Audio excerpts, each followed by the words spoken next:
So Mr. Perfect and Shiny Hat are going to throw hands in less than 2 weeks, so now we're going to take a closer look at this matchup. Let's start with some basic stats. They're about the same height, with Volk having a 2-inch reach advantage. That Gorilla's reach is massive for his height. I believe he hasn't been outreached in the UFC, not even by much taller opponents like Holloway or Islam. Also, he's 9 years older than Topuria, with another X factor being Volk's condition since he got knocked out just a few months ago. So when we talk about Topuria's striking, we have to note that he first started out as a grappler that now mostly strikes in his fight, but that wasn't always like that. He had his first win by KO by his 8th fight, right before he joined the UFC. Before that he finished every fight by submission, but more on that later on. He mostly relies on his boxing and incorporates different defenses more frequently seen in boxing, such as the shoulder roll or rolling under the punches to stay in the pocket. Obviously, this is more dangerous in MMA, given the fact that the slipping of punches can lead into kicks and knees. He also keeps his guard very tight, which helped him, for example, against Emmett. You really saw the difference between their defenses. We all know his signature right cross left body shot combo and vice versa. It's his most successful combo but could also be his downfall. During Topuria's fight against Herbert, Ilya was countered during the finishing sequence while throwing the body shot. Emmett also countered him in the third round of their fight. I'm pretty sure Volk is looking for that opening. He completely outclassed Emmett in their fight, but Emmett is a much more one-dimensional fighter than Volk. His game plan was clearly to knock him out with his rear hand, and he also has barely thrown any leg kicks. In fact, Topuria threw harder leg kicks even though his stance is pretty open to them. If he gets pushed back, I can see a Leon Edwards Gaethje situation, just like Mitchell tried in the second round, even though he is not known to be a great kicker.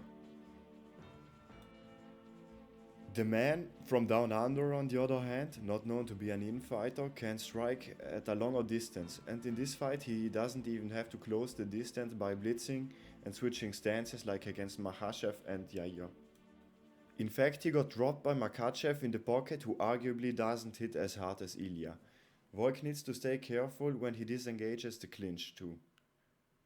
Because when Topuria shoots for a takedown, he either gets the takedown or has at least entered the pocket where he can look for the big shots.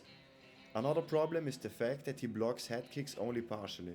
We have seen that throughout his career, most notably in October. Even though we have to say, Ilya Topuria isn't really known to be a great head kicker. Another interesting aspect about this fight is the ground game.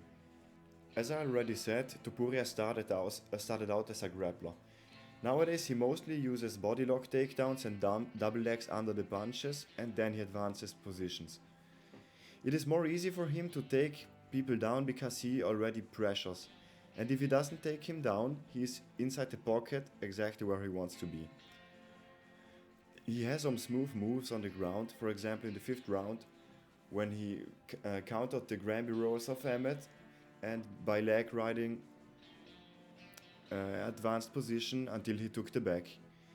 He also has a very explosive sprawl, but if you feint a takedown, you could capitalize on that.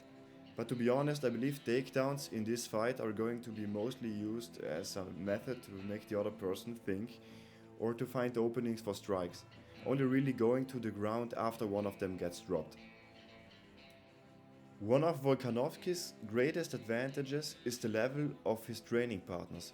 He always imports the people he needs. For example, 11-time Taekwondo and Karate world champ Carl von Loon for the Yair Rodriguez fight, or obviously Craig Jones for developing his ground game. On his YouTube channel we can see him wrestle a lot with the likes of Craig Jones, Frank Hickman and Jimmy Crute. The preparation for Makhachev is going to help him against Topuria too. Especially at featherweight, we saw his offensive wrestling being effective too.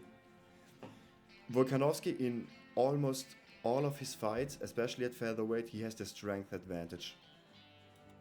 The Silver Surfer, aka Craig Jones, was a real great addition to his team.